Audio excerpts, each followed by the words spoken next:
30대에는 자리를 잡기 위해 달렸고 40대에는 가족을 위해 살았습니다. 주 6일 근무에 쉬는 날에도 빠짐없는 가족 나들이. 스마트폰도 없던 시절 하루 종일 몸으로 놀아주고 자식들을 위해 온 힘 다하며 살았습니다. 내 집 마련을 위해 일주일에 하루 쉬며 일했습니다. 회사가 1순위, 가족은 2순위, 꿈은 3순위가 되어 수십 년을 보내고 나니 답답하기만 합니다. 죽어라 노력하며 열심히 살았다 푸념들 하지만 무엇을 위해 이토록 열심히 살았다는 것인지. 지금껏 앞만 보고 달려온 인생. 쉼없이 달리면 먼저 도착할 줄 알았는데, 먼저 도착하면 더 많이 쉴 수 있을 줄 알았는데, 여유가 생기면 하고 싶은 것을 할 수 있을 줄 알았는데, 아이는 좀 크니 피하기만 하고 제대로 된 취미생활 하나 없습니다. 지난 시간에 아쉬움이 남으며 공허가 찾아옵니다. 내가 살아온 건 과연 누구의 삶인지 궁금합니다. 50의 바다에서 홀로 남은 섬이 되었습니다. 50대 가장의 이 사연은 대부분의 50대가 느끼는 감정입니다. 누구나 50여 년을 살다 보면 뒤를 돌아보게 됩니다. 나이 50은 숨막히게 달려온 속도를 줄이고 인생 후반 목표와 자신에 대해 생각해야 할 시간입니다. 인생 전반에는 주어진 환경 때문에 제약이 있었을 수도 있지만 인생 후반은 다릅니다. 잘해도 내 탓, 못해도 내 탓입니다. 요즘 50대의 얘기를 들어보면 공통점이 하나 있습니다. 별일 아닌 일에 버럭 화를 내게 되고 부쩍 무기력함과 눈물이 늘었다는 것입니다. 50대를 기점으로 우울증 환자가 늘어나고 있습니다. 은퇴를 앞둔 시점에 느끼는 불안함, 예전 같지 않은 건강, 줄어드는 대인관계가 50대들의 마음을 흔들리게 만듭니다. 50대를 목전에 두고 방황을 한 사람이 또 있습니다. 바로 다산 정약용입니다. 다산은 30대의 형조참의 자리까지 올랐습니다. 하지만 자신을 아끼던 정조가 승하한 다음 20년 가까이 귀양살이를 해야 했습니다. 가장 찬란했던 시절 바닥으로 곤두박질 친 것입니다. 흔들리는 자신을 다잡기 위해 다산이 한 일은 논어를 잃고 해석한 것이었습니다. 그렇게 그는 50살의 지천명의 경지에 이를 수 있었습니다. 다산이 인생에서 가장 힘든 시기에 흔들리는 50대에게 뭐라고 말해줄까요? 오늘은 인생 후반전을 앞두고 삶의 변곡점에서 흔들리는 중년 그리고 노년을 다 잡아줄 지혜를 배워보는 시간을 가져보겠습니다. 영상을 끝까지 시청하셔서 지친 마음의 위로가 되시길 소망합니다. 흔들리는 중년 노년에게 다산 정약용이 전하는 말. 첫 번째는 겉모습을 잘 가꾸어라. 질이 문을 이기면 촌스럽고 문이 질을 이기면 거칠애가 된다. 문과 질이 잘 어울린 후에야 군자다워진다. 질이란 사람의 내면을 말하고 문은 외면의 반듯함으로 겉모습을 말합니다. 공자에 따르면 둘 중 하나만 뛰어난 것은 올바른 수양이 아니라고 합니다. 순서를 정하자면 질이 먼저다. 그러나 다산은 문이 질에 뒷받침되어야 진정한 가치가 있다고 말했습니다. 겉과 속은 따로 떨어져 있는 것이 아닙니다. 내면이 바른 사람은 품격이 겉으로 드러나고 겉모습이 안정된 사람은 마음 역시 경건합니다. 다음은 다산이 두 아들에게 보낸 편지에 있는 글입니다. 지난번에 너를 보니 단정하고 엄숙한 빛이 전혀 보이지 않았다. 성인이 먼저 외모로부터 수습해 나가야 마음을 안정시킬 수 있다고 가르친 이치를 모르는 것이다. 비스듬히 눕고 삐딱하게 서서 공경하게 마음을 지킬 수 있는 사람은 없다. 높은 이상을 가진 사람은 반드시 그 주변부터 정리합니다. 그리고 반듯한 자세로 일상에 임합니다. 겉모습에도 신경 쓸 줄 아는 사람이 되어야 합니다. 많은 연구들이 외모가 사회적인 성공에 영향을 미칠 수 있다고 합니다. 첫인상은 사람들에게 매우 중요한 역할을 합니다. 첫인상은 3초에서 5초 만에 결정되기 때문에 이 짧은 시간에 강한 인상을 주도록 외모를 매력적으로 가꾸어야 합니다. 또 성공하는 사람들은 자신의 외모에 긍정적 태도를 가지고 있습니다. 자기 인식이 긍정적이고 자존감이 높은 사람들이 외모와 무관하게 성공적인 경험을 더 자주 하며 외모의 영향력을 줄일 수 있다는 것을 발견하였습니다. 물론 우리가 성공하기 위해서는 실력을 갖추는 것이 중요합니다. 그러나 이에 못지않게 매력적인 외모도 중요합니다. 자신을 가꾸지 않는다면 처음부터 남으로부터 선택조차 받게 되지 못할 것입니다. 품질과 디자인이 겸비되어야 명품이 되듯 꽉 찬 내면이 자연스럽게 겉으로 드러나는 사람, 그 사람이 바로 진정한 명품입니다. 두 번째는 주변의 말에 흔들리지 말라. 50세가 되기 전 40세의 나이는 불옥이라 부릅니다. 불옥이란 미혹되지 않는다는 뜻으로 각종 유혹에 흔들리지 않는 나이가 되었음을 뜻합니다. 선조들은 이처럼 50대가 되기 전부터 욕심에 의해 흔들리는 삶을 경계했습니다. 50대는 사회에서 웬만한 업적을 이룬 후 자칫 교만에 빠지기 쉬운 시기이기도 합니다. 혹은 주변 사람들과 비교 끝에 지금껏 살아온 삶에 대한 회의감이 가장 깊어지기도 쉬운 시기입니다. 다사는 그럴수록 더욱 마음을 다잡고 천명, 즉 하늘의 뜻을 익히는 것이 중요하다고 말했습니다. 최선을 다해 살아야 하지만 세상의 부귀와 공공은 하늘의 뜻이라는 것을 깨달은 것입니다. 이처럼 천명을 알게 되면 부귀영화를 누려도 교만하지 않으며 공공에 처해도 쉽게 흔들리지 않습니다. 다사는 지천명의 경지에 대해 이렇게 설명합니다. 천명을 완전히 익히게 되면 그 어떤 비방과 칭찬에도 마음을 흔들리게 할 수 없다. 일상에서 가장 많은 고민은 말로 인해 생깁니다. 직접 들은 말이나 떠도는 소문으로 사소한 오해와 근거 없는 비방이 우리를 힘들게 합니다. 하지만 그 소문을 막상 들춰보면 아무것도 아닐 때가 많습니다. 다음 날이면 물거품처럼 사라질 일로 하루를 망친 것입니다. 그러니 주변의 말에 흔들리지 않는 것을 50의 목표로 삼는다면 충분할 것입니다. 흔들리지 않는 마음을 가진 중년일수록 더욱 탄탄한 인생이막을 설계할 수 있을 것입니다. 세 번째는 어제보다 더 나은 하루하루를 쌓아라. 논어고금조에는 군자는 위로 통달하고 소인은 아래로 통달한다는 말이 있습니다. 여기서 군자는 인격이 갖춰진 사람이며 소인은 인격이 부족한 사람을 가리킵니다. 다사는 어제의 잘못을 되짚어보고 반복하지 않기 위해 노력할수록 더 나은 사람, 즉 군자가 될 수 있다고 말했습니다. 다사는 군자와 소인 모두 처음에는 보통 사람이지만 군자는 날마다 한 등급씩 올라가 최상의 등급에, 소인은 날마다 한 등급씩 내려가 최하의 등급에 달한다고 했습니다. 둘은 반대 방향으로 가기에 차이는 크게 벌어집니다. 삶의 가치는 얼마나 빨리 가는지가 아닌 어떤 방향으로 가는지에 달려 있습니다. 사람의 성품이란 하루아침에 이루어지는 것이 절대 아닙니다. 학문과 수양 역시 타고난 자질이 아니라 어제보다 나은 하루하루를 쌓는 것으로 완성됩니다. 다사는 인생의 전환점을 맞이할 때마다 논어의 길을 묻곤 했습니다. 흔들리는 50대에게 다사는 묻습니다. 삶을 바꿀 것인가? 아니면 계속 지금처럼 살 것인가? 인생은 속도가 아니라 방향이 더 중요합니다. 지금까지 내가 아닌 누군가를 위해 살았다면 이제부터는 누군가가 아닌 나를 위해 살아야 합니다. 50대는 열매 맺기에 가장 좋은 시기입니다. 지난 50여 년의 삶을 성찰해보고 다시 한번 희망의 목표를 세워 인생 후반을 만들어가야 할 때입니다. 이처럼 50대는 준비할 것보다 돌아볼 것이 많아지는 시기입니다. 과거를 돌아보며 더 나은 사람이 되기 위해 발전을 도모할수록 더욱 성공한 노후 생활을 맞이할 수 있을 것입니다. 다음으로는 은퇴를 앞둔 50대가 준비해야 할 3가지에 대해 말씀드리려고 합니다. 얼마 전 동창회에 참석한 50대 영석 씨. 그동안은 자녀 건강이 대화 주제였지만 최근에는 은퇴가 주요 화제가 되었습니다. 올해 대기업을 퇴사한 한 친구는 긴 여가 시간이 자유가 아니라 마치 징벌처럼 느껴졌다고 합니다. 차라리 일을 하는 게 낫지 막상 쉬니까 뭘 해야 할지 모르겠더랍니다. 이를 핑계로 가족에게 소홀했던 한 선배는 퇴직 후 아내와 자주 다투었고 결국 이혼을 했다는 소식이 들려왔습니다.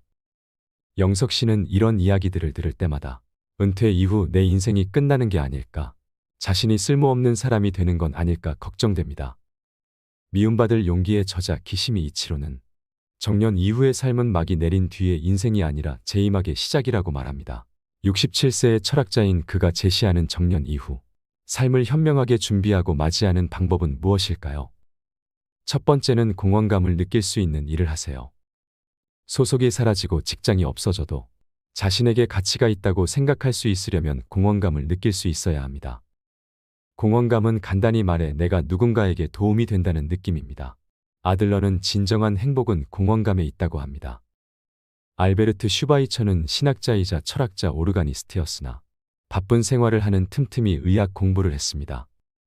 마침내 의사가 된 그는 아프리카로 가서 평생 아프리카 빈민을 위한 의료 봉사를 했습니다. 그는 그 일에서 공허감을 느꼈습니다. 내가 하는 일이 아무 도움도 되지 않는다면 아무리 많은 보수를 받는다 해도 행복해질 수 없습니다. 정말 중요한 것은 내가 좋아하는 일을 하고 있는지, 그 일로 누군가에게 공헌할 수 있는지 여부입니다. 그에 따라 매일의 삶이 달라집니다.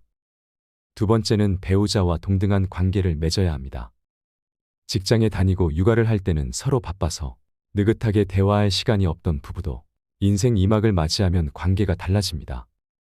대부분의 남편은 직장에서처럼 상하 관계를 유지하려 하고, 아내는 그런 남편에게 질린 나머지 이혼을 고려합니다. 예전에는 일이 바빠 여행을 갈 수 없다거나 일 때문에 신경 쓸 여력이 없으니 자녀 교육은 배우자에게 맡긴다는 식으로 피할 수 있었습니다. 하지만 이젠 배우자나 자녀와의 관계를 피하기 위해 일 핑계를 댈 수도 없습니다. 집에서 짜증이 나도 일터로 도망갈 수 없지요. 퇴직으로 배우자와 마주하게 되면 그동안 미뤄뒀던 두 사람의 관계가 분명해집니다. 이는 두 사람의 관계를 위태롭게 할 수 있습니다. 오스트리아 심리학자이자 정신과 의사인 아들러는 진정한 인간관계를 맺으려면 상대를 동등한 존재로 바라봐야 한다고 말합니다. 언제나 배우자를 동등한 친구로 여겨야 합니다. 이제라도 자기 일은 스스로 챙기고 집안일도 해야 합니다. 인생의 새로운 국면에 접어든 후 성숙한 사랑의 관계 속에 살길 원한다면 배우자와의 관계를 다시 맺어야 합니다. 세 번째는 꼭 뭔가를 해야만 하는 건 아닙니다. 은퇴 후에는 또 다른 삶의 보람을 찾거나 뭔가를 하지 않으면 안 된다고 생각해 초조해하는 사람이 있습니다. 취미를 찾아야 한다고 생각해 마치 일을 하듯 취미에 몰두하는 사람도 있습니다.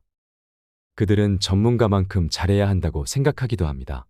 평생 부지런히 일한 사람이라면 반드시 뭔가 해야 한다고 생각하겠지만 이는 일이라는 저주에서 벗어나지 못했다는 증거이지요. 사실 아무것도 안 하는 사람은 없습니다. 책을 읽고 편지를 쓰고 산책을 하고 멍하니 있거나 잠을 자는 것도 모두 일입니다. 더는 직장에 나가지 않는 것일 뿐 아무것도 안 하는 건 아닙니다. 뭔가를 반드시 해야 한다고 생각하는 순간 그건 의무가 되고 의무감으로 하는 일에서는 보람을 느끼지 못합니다. 꼭 무언가를 하기보다는 인생에 대해 찬찬히 고민해 보는 게 먼저입니다. 그러면 새로운 일을 시작해도 다르게 일할 수 있습니다. 인생 2막을 생각한다는 건 결국 삶을 생각한다는 것입니다. 후회하지도 불안해하지도 말고 오늘을 한 발 한 발 신중하게 내디디며 살아가야 합니다. 이것이 지금 우리가 할 수 있는 일입니다. 요즘 50대들은 우스갯소리로 운 나쁘면 100세까지 산다는 말을 자주 한다고 합니다. 건강하게 그리고 계획적으로 노년을 보낸다면 좋겠지만 그렇지 않다면 지금까지 살아온 인생만큼이나 길고 지루한 시간이 기다리고 있을 거란 불안감이 들기 때문이 아닐까요? 이를 직접 경험했다고 말하는 한 90대 노교수는 죽기 전에 지나온 삶을 이렇게 회고합니다. 나는 존경과 박수를 받으며 60대 초반에 자랑스럽게 은퇴했지만 90세가 되었을 때 후회의 눈물을 흘렸다. 지난 30년의 삶이 한없이 부끄럽고 후회스럽기 때문이었다. 60 이후의 인생을 마치 덤으로 살았던 희망 없는 시간이 30년이나 지속되었기 때문이다. 퇴직할 때 앞으로 30년을 더 살 수 있다고 생각했다면 이렇게 살지는 않았을 것이다. 건강하게 오래 산다면 50은 고민할 나이가 아닙니다. 얼마나 더 살게 될지 모르지만 그렇다고 손 놓고 인생의 마지막만 기다리는 건 좋은 방법이 아닙니다. 어느 노교수의 회고처럼 후회가 될지 모를 일이기 때문입니다. 오래전 율곡 이이 선생은 경몽요결에서 학자들이 가져야 할 기본으로 공자의 유구사를 들었습니다. 군자는 9가지 생각을 해야 한다. 볼 때는 밝음을 생각하고 들을 때는 총명함을 생각하고 안색에는 온화함을 생각하고 용모에서는 공손함을 생각하고 말을 할 때는 진실함을 생각하고 일할 때는 공경함을 생각하고 의문이 생기면 질문을 생각하고 화가 날 때는 그 후에 닥칠 어려움을 생각하고 이득을 볼 때는 의를 생각해야 한다. 9가지 생각을 몸에 달고 살아야 한다는 것인데요. 천천히 읽어보면 당시 젊은 학생들에게만 필요한 기본이 아니라 인생 2막을 시작하는 50 이후에 우리들에게 더 필요한 지침이 아닌가 합니다. 첫 번째, 볼 때는 밝음을 생각하라. 명확하게 본 건 바른 판단의 기준이 됩니다. 이왕이면 긍정적으로 봐야 합니다. 부정적 시각의 피해자는 상대방이 아닌 내가 될 가능성이 더 크기 때문입니다. 사람을 보는 눈도 세상을 대하는 시각도 마찬가지입니다. 부정적인 시각으로 보면 세상은 부정적으로 보입니다. 검은색 안경으로 볼 수 있는 세상은 검은 세상이 전부입니다. 내가 본 것이기에 맞은 것일 수도 있지만 내 생각대로 본 것이라면 틀릴 수도 있습니다. 어떤 생각과 어떤 눈으로 보는가가 중요합니다. 지천명에 더 필요한 보는 기술이 바로 시사명입니다. 두 번째는 들을 때 총명함을 생각하라. 듣는 게 보는 것 이상으로 중요할 때가 있습니다. 가끔 상대가 하는 말을 알아듣지 못하는 경우가 많습니다. 총명하게 듣는 것에 서툴기 때문입니다. 말하는 사람의 입장이 될 수는 없지만 반이라도 상대의 입장을 헤아려 줄 수 있다면 관계는 놀랄 만하게 좋아질 것입니다. 상사, 부하, 고객, 부모, 자식, 선생, 학생 그 누구와 이야기할 때라도 마찬가지입니다. 말하는 사람의 편에서 그의 입장이 되어 듣는 것, 그게 바로 총명하게 듣는 것의 시작입니다. 지천명에 더 필요한 듣기 기술입니다. 세 번째, 얼굴색은 온화함을 생각하라.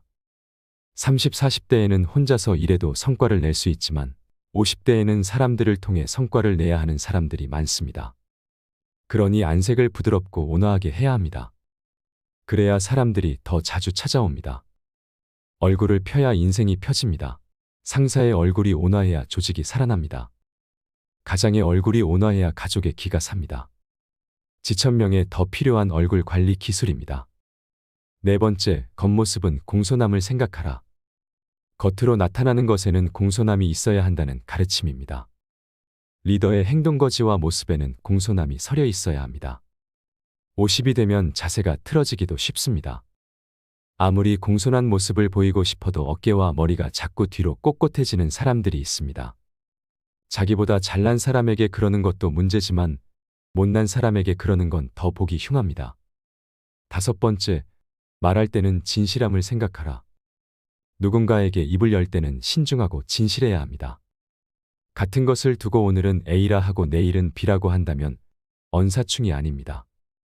지위가 올라갈수록, 나이를 더 먹을수록, 책임이 더 큰 자리일수록 말에는 더 큰 믿음이 있어야 합니다.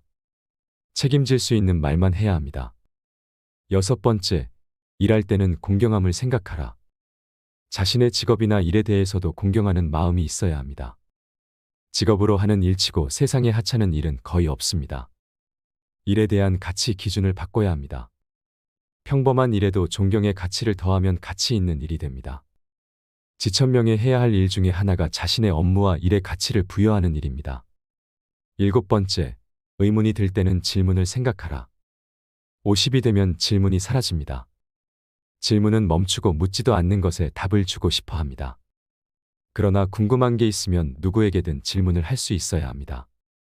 불치함은 아랫사람에게 묻는 걸 부끄러워하지 말라고 공자는 반복하여 말했습니다. 지천명의 질문이 사라지면 더 이상의 발전은 없습니다. 더 이상의 흥분과 즐거움은 사라집니다. 지천명에 해야 할 일 중에 하나가 좋은 질문을 하는 일입니다. 여덟 번째, 화날 때는 더 큰 어려움을 생각하라. 화날 땐 한 템포 쉬어야 합니다. 분통 터지는 일이 났을 때 잠깐 멈추는 사람이 진짜 강한 사람입니다. 참기 어려운 경계점에 이르렀을 때 잠깐 멈출 수 있는 사람과 멈출 수 없는 사람의 차이는 백지 한 장도 안 되지만 그 결과는 천당과 지옥의 차이입니다. 그러니 소리 한 번 지르고 지옥의 괴로움을 당할 것인가, 한 번 참고 천당의 분위기를 만들 것인가 선택해야 합니다. 아홉 번째, 얻는 것이 있으면 이로움을 생각하라. 노력으로 얻은 재물이야 크게 탓할 건 없지만 노력 없이 얻은 재물이라면 한 번 더 생각해 봐야 합니다. 지옥으로 인도하는 미끼는 아닌지, 함정으로 이끄는 먹이는 아닌지 재고해야 합니다. 대가 없이 남에게 귀중한 걸 준 경험이 있는 사람이라 하더라도 대가 없이 남에게 귀중한 걸 받는다는 건 함정일 가능성이 농후하기 때문입니다. 공자의 말과 삶에서 공허한 50의 새로운 돌파구를 발견할 수 있습니다. 2500년 전 공자는 일개 사람의 힘으로 어찌해 볼 수 없는 세상의 흐름을 마주하고도 좌절하지 않고 할 수 있는 일을 하려 했습니다.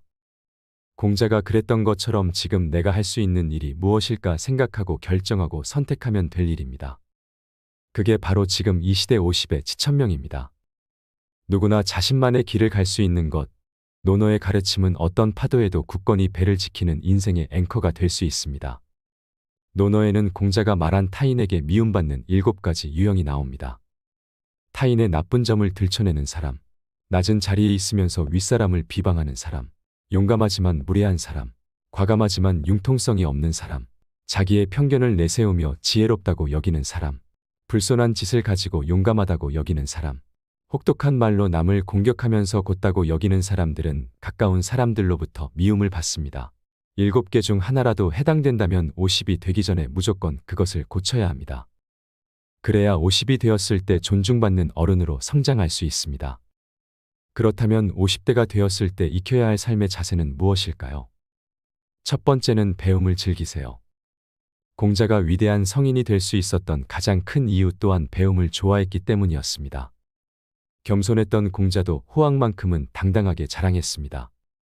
50대가 넘으면 인생의 후반을 빛낼 나의 브랜드를 만들어야 됩니다. 브랜드라고 해서 거창한 게 아닙니다. 여태 바쁘게 살아오느라 그동안 도전하고 싶었던 어학 공부나 악기를 한각이 연주할 수 있는 취미 활동도 해당이 됩니다. 은퇴 후에 고통 없이 죽기만을 기다리는 게 아니라 그게 무엇이 됐든 배움을 즐기세요. 스스로에게 미움받는 경우는 50이 되어도 나이를 먹어도 특별한 퍼스널 브랜드나 강점 없는 자신을 바라볼 수밖에 없는 경우라고 생각합니다. 나이 50의 조직을 벗어나면 혼자 할 수 있는 일이 거의 없다는 걸 깨닫게 됩니다. 젊은 세대에게는 일도 아닌 일이 큰일로 느껴집니다. 직장 다닐 땐 회사에서 해주던 세무신고도 스마트 기기 다루는 것도 혼자 하려니 여간 어려운 게 아닙니다. 50대가 회사를 다니는 세월 동안 세상은 빠르게 바뀌었습니다. 50에도 배움은 필요합니다. 세무 신고하기, 스마트폰 다루기 같은 잡학도 필요하지만 오랫동안 좋아할 수 있는 일을 찾는 게 중요합니다. 여행을 오래 하면 여행 전문가가 되고 고구마를 오래 키우면 고구마 전문가가 됩니다. 그렇게 인생 후반을 빛낼 나만의 브랜드를 만들어야 됩니다. 자신의 강점을 만들지 못했다는 것을 시간이 없어서라는 핑계라고 말할 수는 있어도 그 말을 한다고 한들 자신의 없던 강점이 생기는 것은 아니니까요. 사랑에서 가장 큰 사랑은 자신을 사랑하는 것이 제일 먼저라고 합니다. 나 자신을 사랑해야 남을 사랑할 수 있습니다. 그러니 나를 미워하지 않기 위해 스스로의 강점을 만들어가는 것이 중요합니다. 두 번째는 여지아의 정신을 키우세요. 공자는 논어의 일관성 있게 여지아 정신을 강조했습니다. 여지아는 어떻게 하지? 하고 궁리하는 것입니다. 스스로 궁리하지 않는 사람은 아무리 좋은 직장에 다녀도 성과를 얻기 어렵습니다. 조직이 클수록 묻어갈 수는 있지만 인생 후반전은 상황이 다릅니다. 나이 50이 넘어서니 스스로 궁리하지 않으면 나만 모르고 있고 태물이 되어갑니다. 반면 어디서든 탁월하게 성과를 내는 사람들은 궁리를 거듭합니다. 어떤 사람이 어느 날 갑자기 세상에 나타난 것처럼 보여도 5년, 10년 전부터 예리하게 칼을 갈면서 준비해왔을 것입니다. 여지아 정신이 있는 사람들은 포기하지 않습니다. 타인을 원망하지도 핑계대지도 않습니다. 결국 스스로 풀어야 할 문제라는 것을 알기 때문입니다. 조직에 있을 때는 묻어갈 수 있었지만 인생 후반전은 상황이 다릅니다. 스스로 궁리하지 않으면 단 한 발자국도 나아가지 못합니다. 세 번째는 외적인 모습에도 신경 쓰세요. 다산 정약용과 마찬가지로 공자도 외면을 가꾸라고 강조하고 있습니다. 외적인 모습에도 신경 써야 합니다. 공자는 리더의 모습을 이렇게 설명합니다. 내면의 바탕이 외면의 꾸밈을 이기면 촌스럽고 외면의 꾸밈이 내면의 바탕을 이기면 번지레하다. 사람은 외면보다 내면이 중요하지만 내면의 아름다움에 적절한 외면을 갖춘다면 이것이 존경받는 어른의 모습입니다. 그래서 겉모습에 항상 신경을 써야 합니다. 나이 50. 아직 우리에겐 긴 인생이 남았습니다. 우리가 만약 30의 인생의 뜻을 세웠다면 20년이 지난 50의 자신은 분명 덜 흔들리고 있을 것입니다. 그러나 너무 조급해할 필요는 없습니다. 주어진 책임감과 역할에 순식간에 세월이 흘렀으니 흔들리는 50을 마주하는 것은 어쩌면 당연한 일인지도 모릅니다. 20의 미숙함, 30의 치열함, 40의 흔들림이 줄어든 50.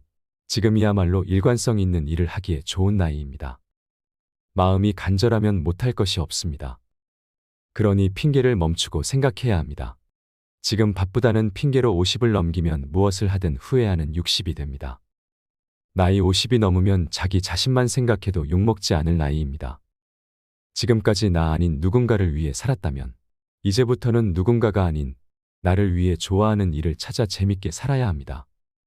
옷이 비후를 준비하는 지혜야말로 자신의 인생을 사랑하는 사람의 일입니다. 황금빛으로 무르익어가는 여러분의 지혜로운 인생을 언제나 응원합니다.